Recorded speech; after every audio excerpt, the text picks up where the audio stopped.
Texto bíblico de 1 Samuel, capítulo 2, versículo 1. Então Ana orou: meu coração se alegra no Senhor. O Senhor me fortaleceu. Agora dou risada dos meus inimigos. Sim, eu me alegro, porque me libertaste.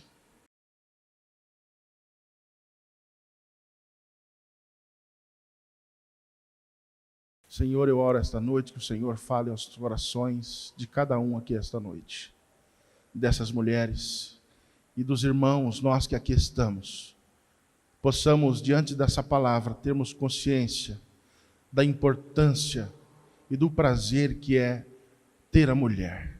Obrigado por tudo, em nome de Jesus. Amém. Pode tomar os seus assentos. 1 Samuel, capítulo 2, versículo 1. Eu vou resumir ao máximo para a gente conseguir terminar sem perder nada aqui. 1 Samuel, capítulo 2, é uma oração, ele vai até o final, a oração dela. Depois vocês podem ler com calma. Como não temos tempo, não vamos ler a história toda, mas eu vou dar um pano de fundo para vocês entenderem do que é que estamos falando.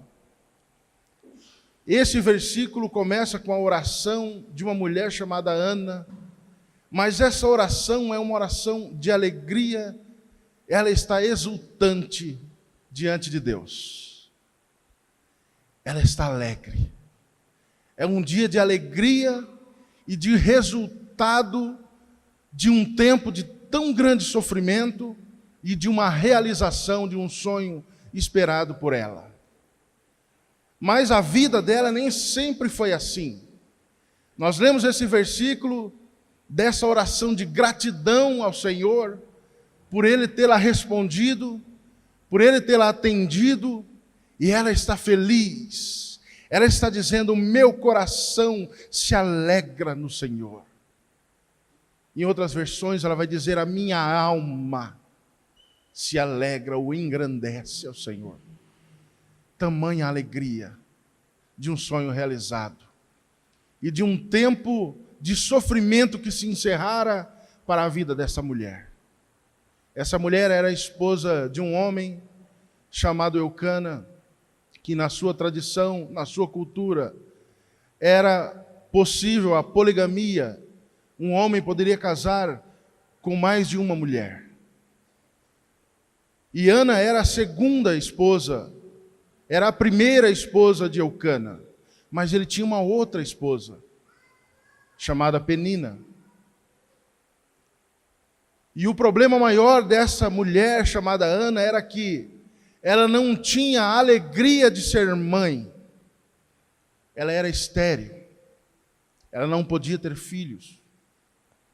Talvez a razão de o seu marido ter se casado com uma outra mulher, porque na cultura da sua época era vergonhoso e difícil para um homem não continuar a sua geração, a sua descendência.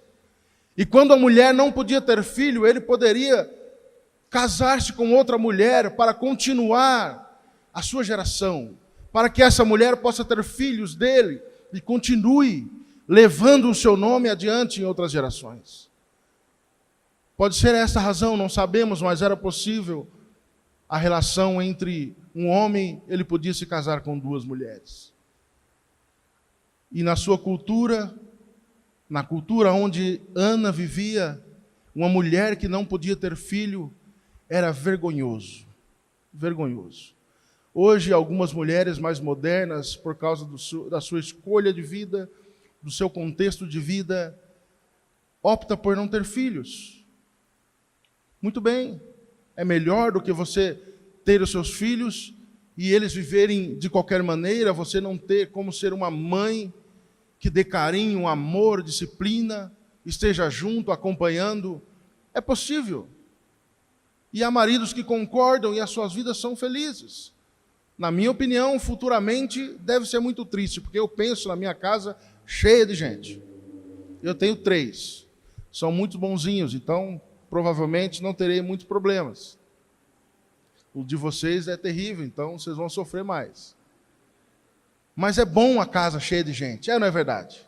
Mas naquela cultura, a ideia de ter filhos era para que esses filhos, além de prosseguir com a sua descendência, eles podiam trabalhar, eles podiam ter mais riquezas, as coisas eram mais tomadas pela agricultura, pelo gado, pelo serviço braçal, enquanto mais filhos, e se for homem, mais valor este homem tem quando ele tem esses filhos. E essa mulher é levantada, elogiada, ela é feliz porque ela tem filhos. Mas Ana não podia desfrutar dessa alegria. Anos se passaram da sua vida e a sua rival, a outra esposa do seu marido, tinha filhos. E além do mais, essa outra sua rival, ela a irritava constantemente, como se tirasse sarro. Ah, você não pode ser mãe.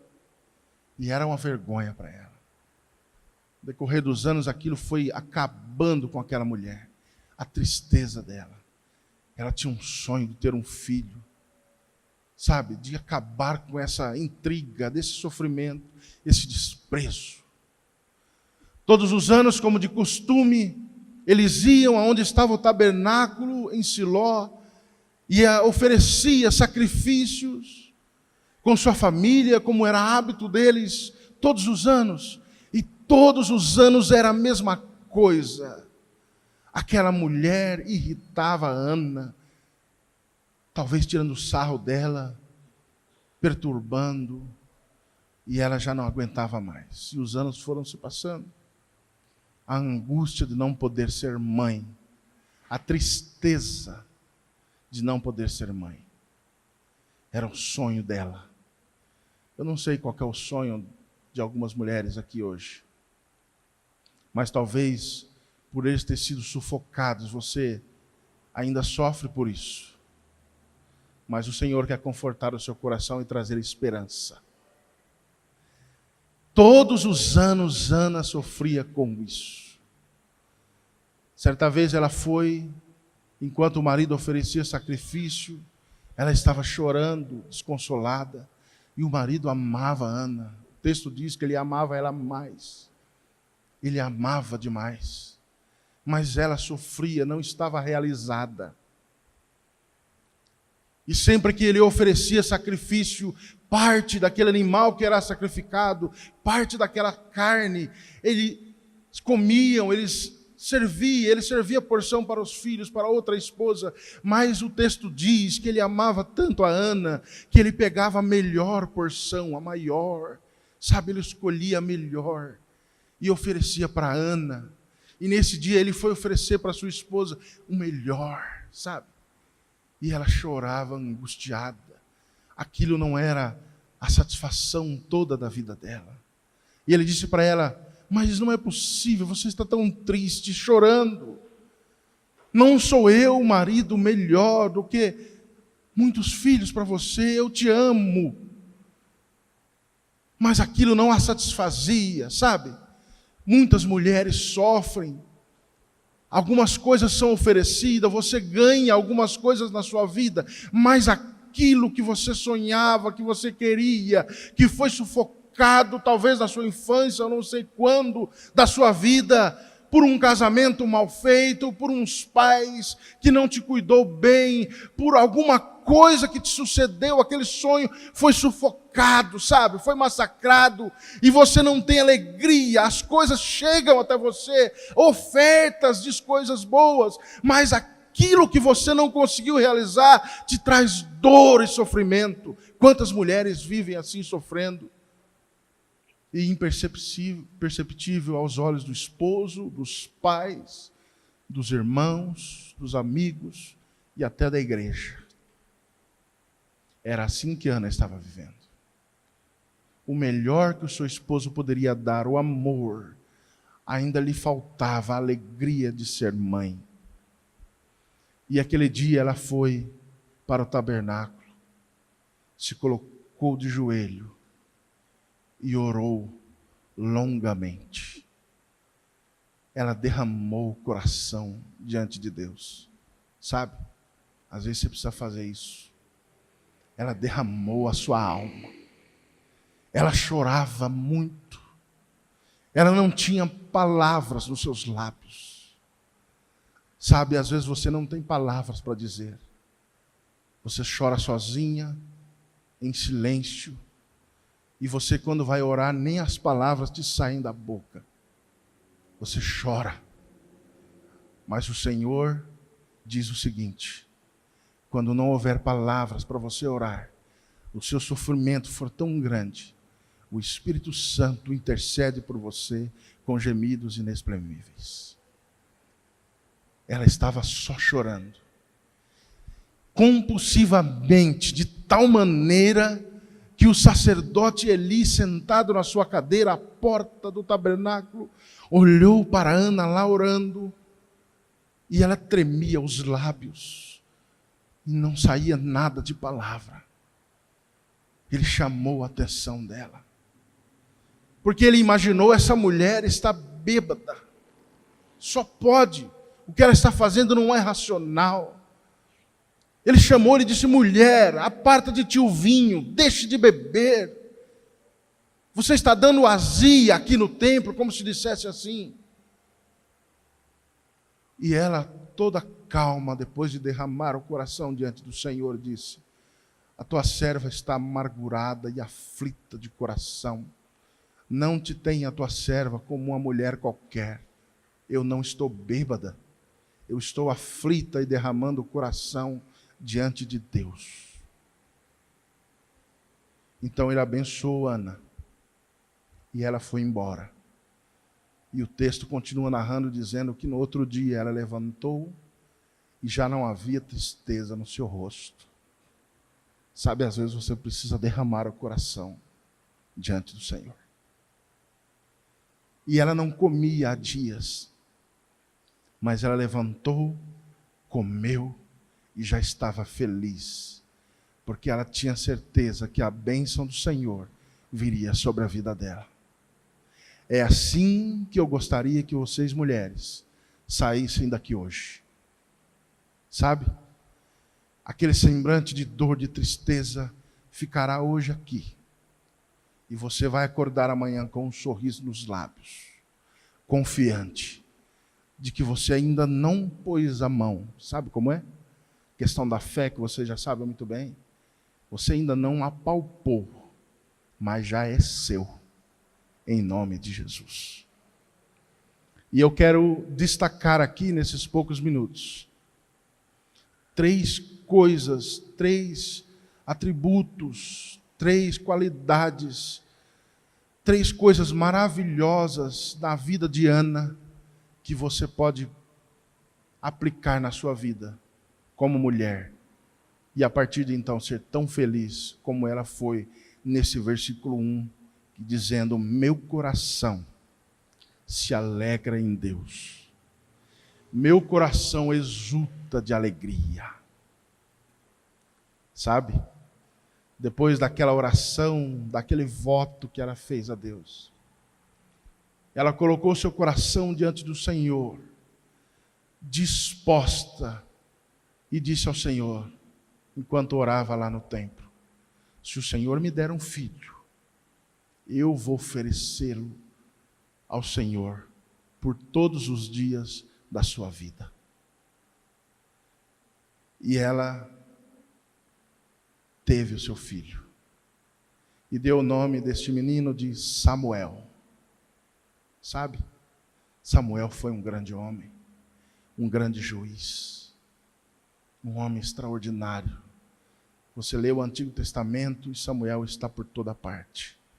Começou a escola de profetas, uma geração de profetas na vida de uma mulher chamada Ana, por causa do voto que ela fez a Deus.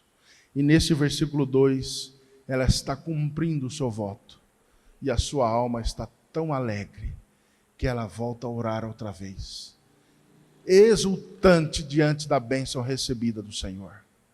Uma das coisas que Ana fez durante a sua vida, de tamanha angústia e sofrimento, ela não deixou de sonhar, nem um momento sequer.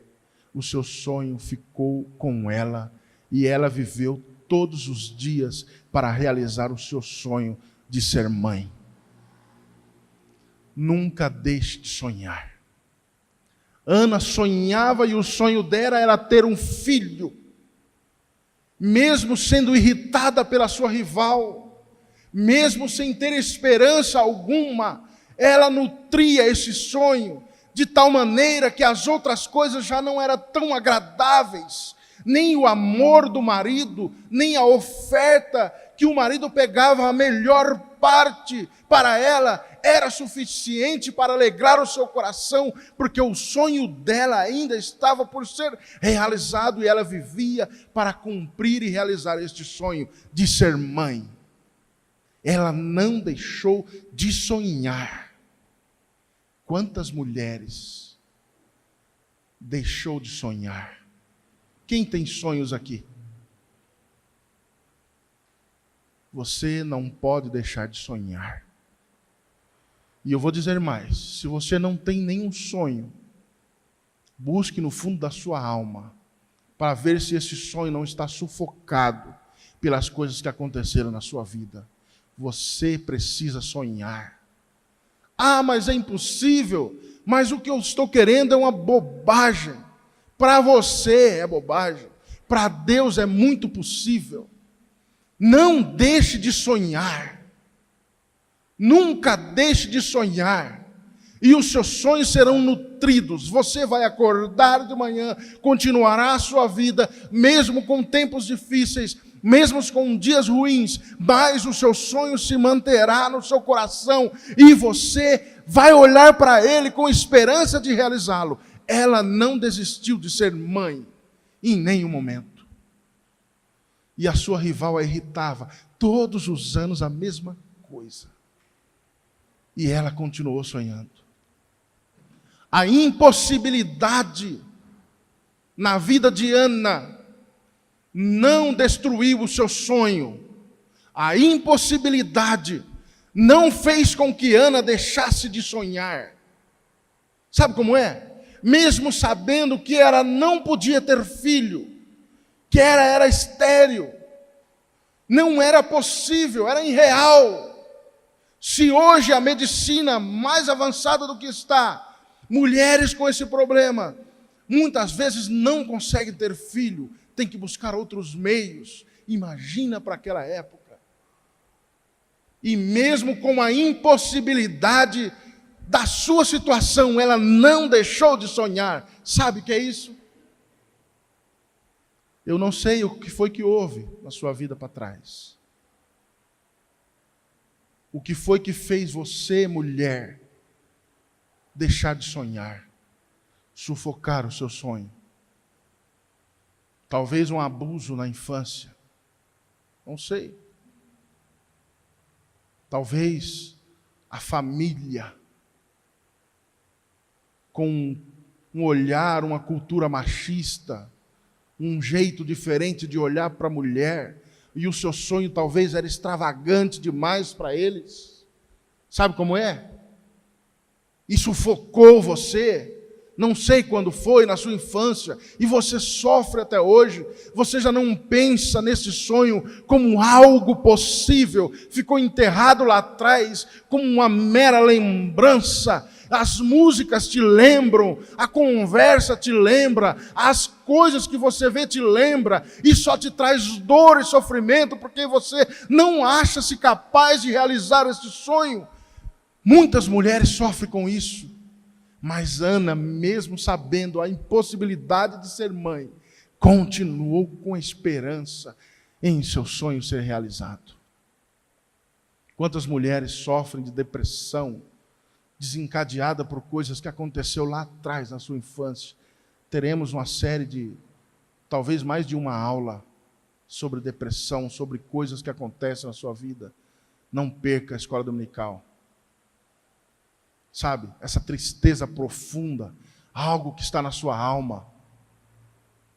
E o Senhor está dizendo que você pode rebuscar aquilo que você deixou sufocado e realizar, porque Ele pode todas as coisas.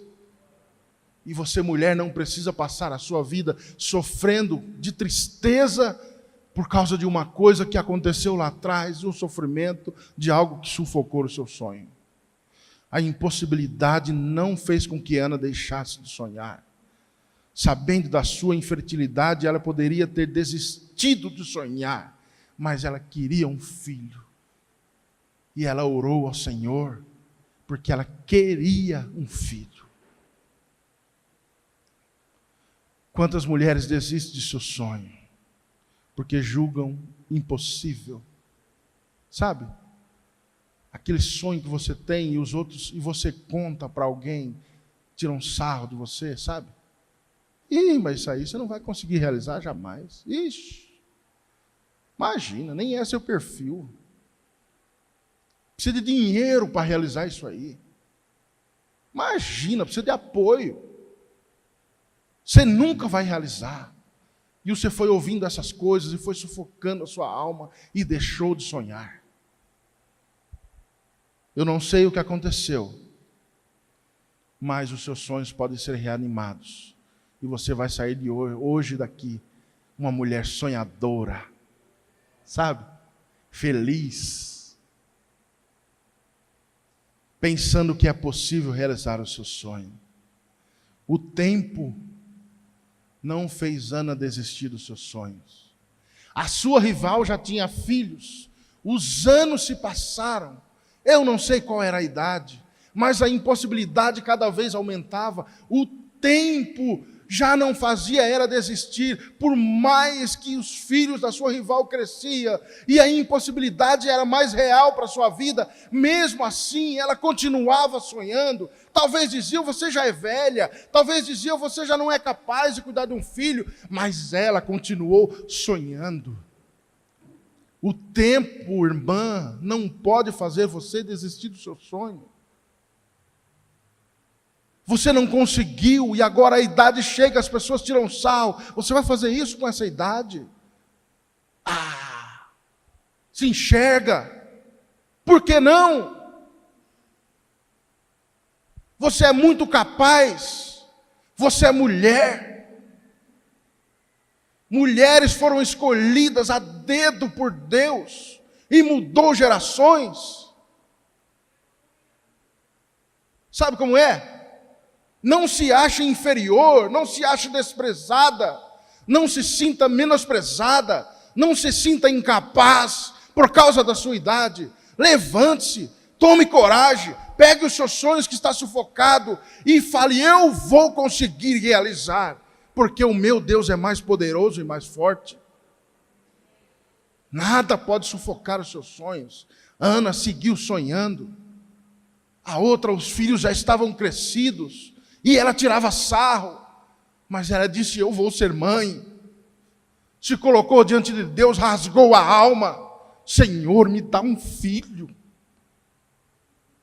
Sabe, talvez você já desistiu de falar com Deus, porque você nem acha que Deus pode fazer por você. Saiba que Deus pode todas as coisas. Não tem nada que Ele não possa fazer. Mesmo que o tempo já se passou, anos se passaram, não desista de sonhar. Ana não desistiu de sonhar. Segunda virtude, e uma das coisas maravilhosas que Ana fez, ela orava. Irmãos, irmãs, a oração é a chave da vitória. A oração é um meio de comunicação entre você e o Rei do Universo. John Piper vai dizer que quando nós oramos, nós trabalhamos com Deus para que as coisas aconteçam no universo, no mundo. Quando você ora, seus sentimentos é mudado. Na oração, a sua fé é aumentada. Na oração, a sua tristeza se transforma em alegria. Leia a oração do capítulo 1 e leia a oração do capítulo 2. Na oração do capítulo 1, a minha alma está amargurada, Senhor. Na oração do capítulo 2, a minha alma se alegra em Ti, Senhor. A oração transforma a sua tristeza em alegria. A oração sossega a alma. A oração te traz paciência para esperar. Salmo 40. Esperei com paciência no Senhor, e Ele se inclinou. Sabe o que é o Rei do Universo? Que formou, sabe, essas coisinhas que tem por aí, pequenininha, que o homem até hoje não sabe onde tem tantas coisas. Ele, o Rei do Universo, se curvou e atendeu o meu clamor, é o que o salmista está dizendo. Ele se inclinou para mim e ouviu o meu clamor. Deus responde a oração. Na oração a sua alma é fortalecida. Na oração as coisas à sua volta começam a mudar. Sabe como é? Na oração o seu casamento é transformado. Na oração os seus sonhos voltam a ser vivo na sua mente. Na oração o seu semblante muda. Na oração as coisas acontecem, desencadeiam na sua vida. A oração abre portas.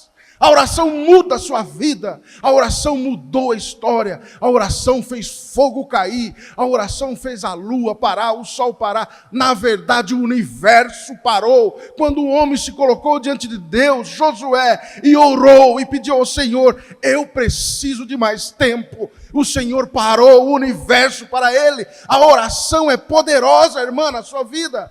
Ore e você vai ver o que vai acontecer na sua casa. Ore e você vai ver o que vai acontecer com os seus filhos. Ore e você vai ver o que vai acontecer com o seu casamento. Ana orou, sem nenhuma esperança à sua volta. A impossibilidade, ela era estéril. A idade, o sofrimento e o desprezo. Mas mesmo assim ela orou.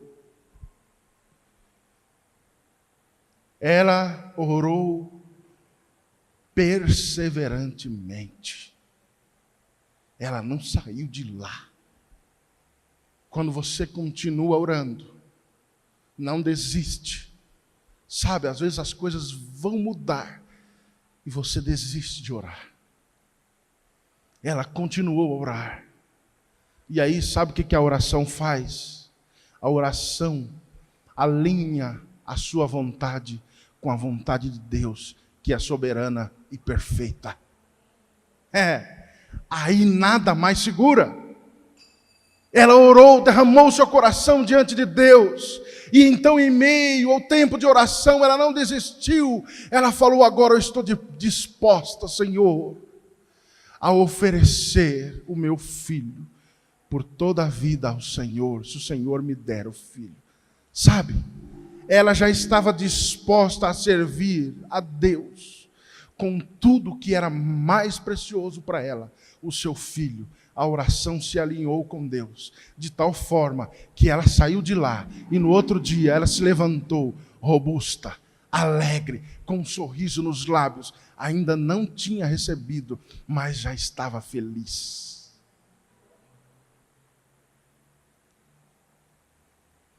Ela não desistiu de orar. Em oração, Ana abriu o coração. Você precisa abrir o coração, irmã, diante de Deus. Que está engasgado aí, sabe? Você não pode falar para o seu marido. Você não pode falar para o seu irmão. Você não sabe o que ele vai pensar. Você nunca falou com ninguém. Mas você pode se rasgar o coração diante de Deus. Coisa que está guardada na sua alma há tantos anos e que você deixou num cantinho, mas se tocar no assunto dói, sabe? Porque não está resolvido. Derrama o seu coração diante do Rei do Universo. Você é capaz de fazer isso? Abra o seu coração. Os seus desejos mais ocultos, mais guardados, que foi motivo de chacota, que foi motivo de piada. Rasga o seu coração, irmã, diante de Deus. Liberte-se disso que está te prendendo. E o Senhor vai alinhar com você. E você vai saber que Ele vai te responder, porque Ele também se comunica com você. mas você precisa rasgar o coração. Sabe, teve uma mulher que também tinha o seu coração guardado, porque não era mãe. A Bíblia não fala o nome dela. Ela era lá de Sunem, a sunamita, lembra? Ela tinha dinheiro, era bem de vida, era casada. E ali, pelo caminho onde aquela mulher morava, era por onde passava um profeta chamado Eliseu. Ele fazia aquele trajeto. E ela observou que aquele homem sempre passava por ali já tarde. E um dia ela chamou o profeta Eliseu, a sunamita o chamou, ele e o seu servo, o seminarista, sabe, que acompanhava, era a escola de profetas, ele andava junto com o profeta. Chamou os dois: Eliseu, vem para cá, vem comer aqui em casa. Ela nem conhecia o profeta. E ele veio, ela alimentou ele, e ele foi embora. E ela chamou o seu marido e disse: esse homem sempre passa por aqui, ele vai por aí, ele é profeta. Vamos fazer um quartinho para ele lá em cima, para que quando ele vier por aqui tarde da noite, não tenha que caminhar longos percurso a pé, pode dormir. O marido concordou, ela fez um quartinho para ele, pôs uma mesa, uma cama, uma cadeira, para ele estudar. Ele era profeta, o Eliseu, lembra? E quando ele passava por lá, ele chegava, ia para o seu quartinho, sentava, dormia se possível, ela alimentava ele, ela serviu ele com tanto amor, tanto carinho. Ele não sabia que ela tinha guardado uma tristeza e um sonho que foi escondido lá atrás. Um dia, ele chamou aquela mulher e disse: você é tão generosa, você é tão boa de coração, sabe, você alimenta a gente aqui, você fez esse quarto tão agradável, tem uma mesa, uma cadeira, o que eu posso fazer por você, mulher? Ela respondeu: mas eu já tenho tudo, tenho dinheiro, tenho tudo, eu não preciso de nada. Então tá bom. Mas ele não se conformava. Ele era profeta. E o profeta era a boca de Deus naquela época. E ele falou com o seu moço, o seu ajudante. Ele disse: vai investigar, vê o que ela precisa, deve precisar de alguma coisa. Ela disse que não precisa de nada, a gente precisa fazer alguma coisa para retribuir a bondade, a graciosidade dessa mulher, por fazer esse quarto, por nos servir com tanto amor. E o moço foi investigar e voltou e disse para Eliseu: eu reparei que na casa dela não tem nenhuma criança, é só ela e o marido já é velho. Ele falou, chamou a mulher. Aquela mulher, irmãos, já tinha aceitado a possibilidade de não ser mãe. Ela não tinha filhos, não podia ser mãe.